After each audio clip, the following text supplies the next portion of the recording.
Assalamualaikum dan salam sejahtera. Bertemu sekali lagi dalam kalender jenayah, dan untuk edisi minggu ini kita mulakan laporan membabitkan dua individu dipukul selepas didakwa mencuri lembu di Felda Jeng ke-17 Kuantan, Pahang.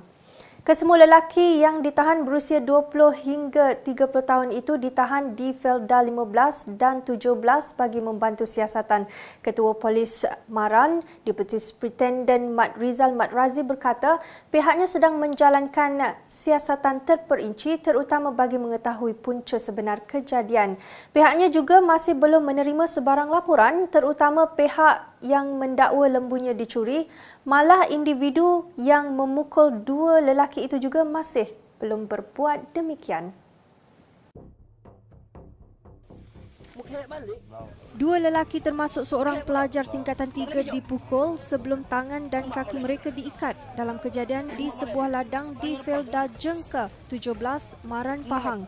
Kejadian 9 malam, kereta dinaiki suspek berusia 15 dan 30 tahun itu disyaki mahu mencuri lembu dibakar 10 penduduk kampung sebelum menyerahkannya kepada polis. Ketua Polis Daerah Maran, Asisten Superintendent Mat Rizal Mat Razi berkata, kejadian berlaku apabila kedua-dua suspek memasuki kawasan ladang kelapa sawit itu. Penduduk kampung yang melihat tindakan mencurigakan terus mengekori sebelum menahan suspek.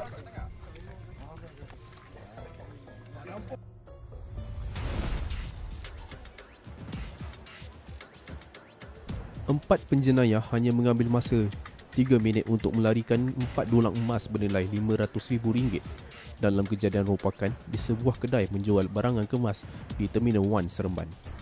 Dalam kejadian jam 11.44 pagi, 4 lelaki bersenjatakan 2 pistol dan 2 tukul besi memecah masuk premis dalam pusat membeli belah berkenaan. Kesemua suspek memakai topi keledar, berjaket hitam dan bersarung tangan. Penjenayah kemudian melepaskan satu das tembakan menyebabkan pengunjung pusat membeli belah berkenaan terkejut. Menerusi rakaman litar tertutup CCTV, rompakan berlaku dengan pantas dan bermula apabila seorang suspek melepaskan satu das tembakan pada jam 11.44 pagi.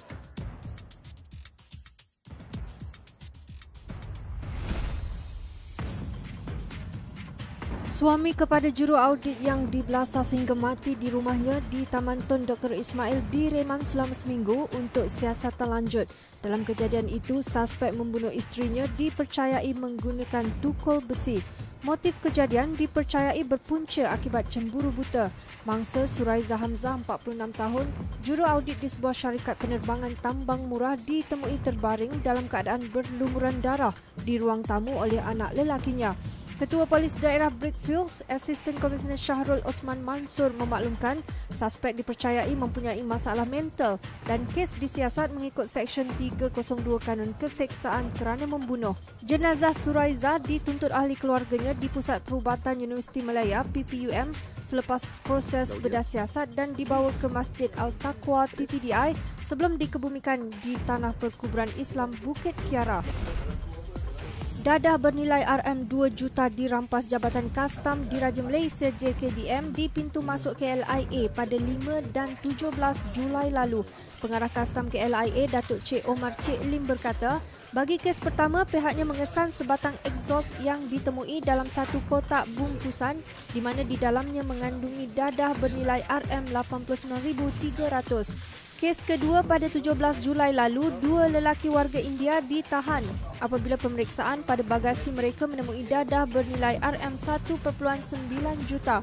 Siasatan awal mendapati kedua-dua suspek memasuki Malaysia lebih 10 kali bagi menjalankan perniagaan pakaian.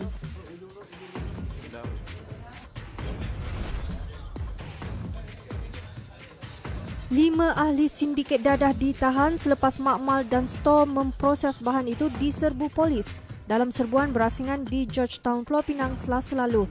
Hasil serbuan itu turut dirampas dadah bernilai RM1.5 juta selain wang tunai RM1.7 juta. Ketua Polis Negeri Datuk Abdul Rahim Hanafi berkata, siasatan mendapati sindiket terbabit terdiri daripada dua kumpulan kongsi gelap iaitu Geng 04 dan Theo Sam Ong. Kesemua yang ditahan berusia lingkungan 27 hingga 53 tahun. Kes disiasat mengikut Seksyen 39B Akta Dadah Berbahaya 1952. Turut disita 4 kereta, 1 motosikal berkuasa tinggi, barang kemas serta jam tangan bernilai RM84,000. Seorang suri rumah berusia 26 tahun dihadapkan ke Mahkamah Magistrate atas pertuduhan membunuh anak perempuannya berusia 3 tahun di flat Sri Inang, Jalan Sri Inang, Balakong pada pagi Aidilfitri lalu. Bagaimanapun, tiada pengakuan diambil daripada tertuduh Nur Nazira Rahmat. Wanita yang memakai tudung coklat itu dilihat menangis sepanjang prosiding berlangsung. Dia didakwa membunuh Nur Umairah Zainul Abdullah antara 11 pagi 17 Julai hingga 5 pagi 18 Julai lalu. Tertuduh didakwa mengikut Seksyen 302 Kanun Keseksaan yang memperuntukkan hukuman gantung sampai mati jika disabit kesalahan.